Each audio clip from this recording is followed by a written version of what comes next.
जय श्री कृष्णा। आज की इस वीडियो में आप जानेंगे कि सोमवती अमावस्या तिथि कब प्रारंभ हो रही है, कब तिथि का समापन हो रहा है, किस तरह से पूजा करनी है और जो सोमवती अमावस्या का व्रत होता है उसकी कथा आप सुनेंगे।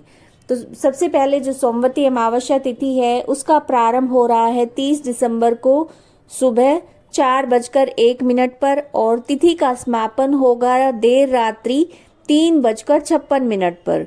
सोमवती अमावस्या के दिन भगवान भोलेनाथ की पूजा करना विशेष फलदायी होता है, तो इस दिन शिवलिंग पर कच्चा दूध अवश्य चढ़ाए और इस दिन पीपल के वृक्ष की पूजा करना, खासकर जो सुहागिन महिलाएं होती हैं वो पीपल के वृक्ष में जल अर्पित करें। जल में थोड़ा सा चीनी और अक्षत उसमें मिलाएं और थोड़ा सा कच्चा दूध उसमें मिलाएं और पीपल के जड़ में वो जल अर्पित करें और पीपल के वृक्ष की 108 या फिर 51, 21, 11 या 7 जितना भी आप कर सके आराम से उतनी परिक्रमा आप पीपल की अवश्य लगाएं और हाथ में कच्चा सूत या कलावा लें, उससे आप परिक्रमा लगाएं और उस कितनी जितनी परिक्रमा आपको लगानी है तो आप हाथ में कोई वस्तु ले सकते हैं, जैसे कोई टॉफी या कुछ भी जिससे आप गिन सके और सिंदूर से तिलक अवश्य लगाएं और अपनी मांग भी अवश्य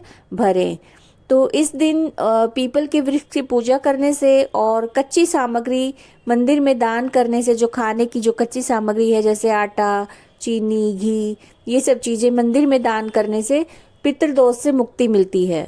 तो आइए अब जो सोमवती अमावस्या की जो पौराणिक कथा है उसका आप श्रवण कीजिए।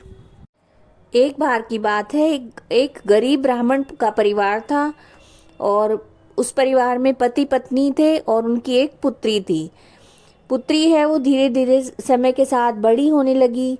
अब जो कन्या है वो सुंदर थी, संस्कारवान थी और गुणी भी थी। एक दिन एक साधु महाराज आए और उन्होंने भिक्षा मांगी। जब कन्या भिक्षा देने गई तो साधु महाराज ने कहा कि इस कन्या के हाथ में विवाह का सुख नहीं है। तो ये सुनकर जो ब्राह्मणी है वो बहुत दुखी हुई और उसने साधु महाराज से इसका उपाय पूछा कि ऐसा क्या मैं उपाय करूं, क्या ये कन्या ऐसा करे कि इसके हाथ में भी विवाह का जो सुख है वो बन जाए। तो साधु महाराज ने कुछ देर विचार किया और फिर उन्होंने बताया कि यहाँ से कुछ दूरी पर ही एक गांव है जहाँ पर सोना धोबी नाम की एक महिला रहती है और वो जो महिला है वो हमेशा सोमवती अमावस्या का व्रत रखती थी। वो अपने बेटा और बहू के साथ रहती है। अगर ये कन्या सोना धोबिन का आशीर्वाद ले तो जरूर कुछ हो सकता है। तब ब्राह्मणी अपनी कन्या को लेकर वहां उस गांव में चली गई और जो कन्या है वो रोज सवेरे जाकर उसके घर का सारा काम, साफ सफाई, बर्तन, सारा काम करके आना उसने शुरू कर दिया। तो दोनों सास बहू ने देखा कि हमारे घर का जो काम है वो कौन करके चला जाता है। तो दोनों एक दिन सवेरे जल्दी उठकर बैठ गई निगरानी करने के लिए कि हमारे घर का काम कौन करके जाता है। तब उन्होंने देखा कि एक कन्या है वो आकर रोज हमारे घर का काम करके जाती है। तो जो सोना धोबिन थी उन्होंने उस कन्या को रोका और पूछा कि तुम क्यों हमारी चाकरी कर रही हो, तुम रोज हमारी सेवा क्यों कर रही हो। तब लड़की ने सारी बात, जो साधु महाराज ने जो सारी बातें कही थी वो सोना धोबिन से कही, सारी बातें बताई। सोना धोबिन ने सारी बातें जब सुनी तो उसने अपनी बहू से कहा कि जब तक मैं ना आऊं तब तक तुम अपने ससुर का ध्यान रखना और घर का ध्यान रखना। सोना धोबिन उस लड़की के विवाह वाले दिन उसके साथ गई और उसने अपनी मांग के सिंदूर में से थोड़ा सा सिंदूर और अपनी मेहंदी में से थोड़ी सी मेहंदी और काजल में से थोड़ा सा काजल उसको लगाया। तो सोना धोबी ने जैसे ही अपनी मांग का सिंदूर उसकी मांग में लगाया तो सोना धोबिन का पति मर गया।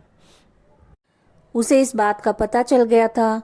वो सुबह निराजल ही उसके घर से वापस चल पड़ी, ये सोचकर कि रास्ते में कहीं भी उसे पीपल का पेड़ मिलेगा तो उसे भंवरी देकर उसकी परिक्रमा करके ही वो करके ही जल ग्रहण करेगी। उस दिन सोमवती अमावस्या थी। वो हर दिन वो हमेशा सोमवती अमावस्या पर व्रत रखती थी। तो ब्राह्मण के घर में जो उसे पुए पकवान मिले थे उसकी जगह उसने ईंट के टुकड़ों से 108 बार भंवरी देकर 108 बार पीपल के पेड़ की परिक्रमा की और उसके बाद उसने जल ग्रहण किया। ऐसा करते ही उसका जो पति जो कि मर गया था उसके मृत शरीर में वापस से जान आ गई और धोबिन का पति फिर से जीवित हो उठा। तो ये सोमवती अमावस्या के व्रत की कथा थी। अगर आपको वीडियो पसंद आई है तो लाइक कीजिएगा, चैनल को सब्सक्राइब कीजिएगा। जय श्री कृष्ण।